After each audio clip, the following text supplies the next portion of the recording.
Welcome back, focused learners. I am absolutely thrilled to have you here today for this explainer. We are diving straight into some truly fascinating source material. We're looking at Lesson 1, Signs of the Time, straight from the May 2026 Book of Life Study Guide by the Seventh-day Church of God Reformed.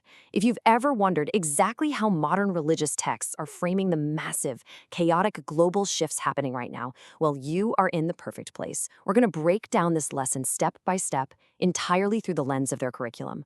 Let's get into it. So, to really grasp this, we have to start exactly where the text starts, with a question asked over 2 millennia ago. The disciples asked Jesus, "When shall these things be? And what shall be the sign of thy coming and of the end of the world?" The study guide anchors its entire premise on this specific verse from Matthew. It essentially draws a direct line from this ancient, urgent curiosity right up to the intense distress of our modern era, arguing that this question is more relevant today than ever before. The source text establishes a really calm baseline by depicting a beautiful, tranquil landscape representing eternity and divine creation. But as you'll see, the text sharply contrasts this peaceful ideal with the highly turbulent, unpredictable events detailed throughout the rest of the lesson. It's a pretty powerful visual contrast. Okay, let's dive into our roadmap for today. Here is exactly how the lesson breaks down the modern Christian experience. First, a world in distress. Second, 7 end-time signs. Third, warning against false teachings. And finally, the believer's response. Starting right off with Section 1, a world in distress. The foundational premise here is that mankind simply cannot resolve our current global turmoil on our own. A reset to a better existence, according to the text, just can't come from human intervention. It has to come from the Creator. The curriculum outlines these major areas of global anxiety. We're talking inflation, war, food shortages, disease, climate concerns, and rising crime. Now, the lesson emphasizes that while these issues aren't historically new, modern technology and the 24/7 media cycle have massively amplified them, turning them into an unavoidable daily presence in our lives. Which builds right into Section 2, 7 end-time signs. The lesson takes that general world distress and categorizes it into 7 very specific signs that, according to their interpretation of Scripture, herald the end times.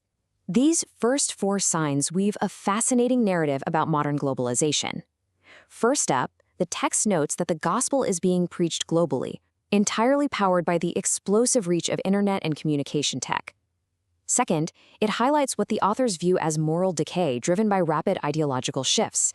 They specifically point to changing global norms, like the LGBTQIA+ movement, as an ideological shift championed by world leaders. Third, they point to widespread political and economic instability, citing fears of banking collapses and referencing the governmental toppling of the 2010s Arab Spring. And finally, the fourth sign is violence, specifically ethnic violence and mass shootings, creating this environment where peace treaties are signed, but true peace, it remains totally elusive. Rounding out the 7 signs, the text shifts its focus to internal, spiritual markers. Sign 5 is a growing indifference to the gospel. They note how difficult it is to pull people's attention away from worldly attractions. Sign 6 connects directly to modern events, pointing to a state of global fear. The text specifically calls out the panic and tailspin caused by recent virus pandemics, right alongside ongoing fears of war and economic failure. And finally, sign 7 is a departure from biblical faith. Here, the text observes people actively seeking doctrines that offer excitement and self-exaltation, rather than holding on to scriptural truth.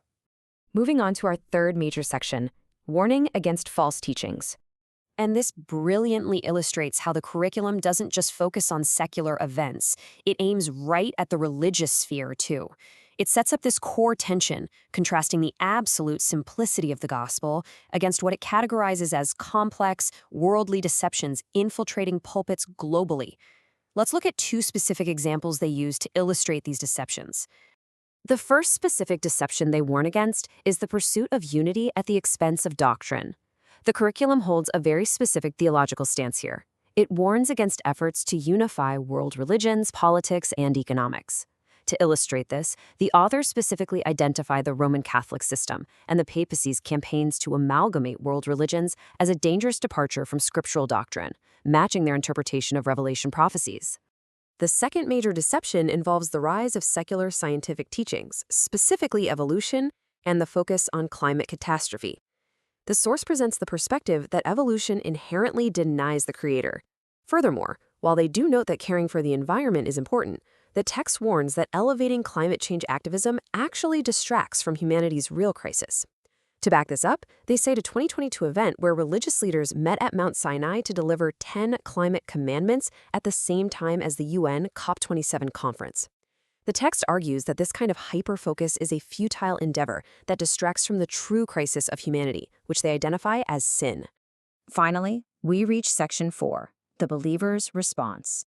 The authors make it very clear that the goal of laying out all these intense global distresses, signs, and deceptions is absolutely not to leave the reader paralyzed by fear or caught off guard.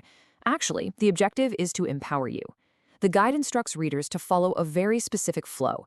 It starts with internal grounding, step 1, study the Bible, and step 2, pray watchfully.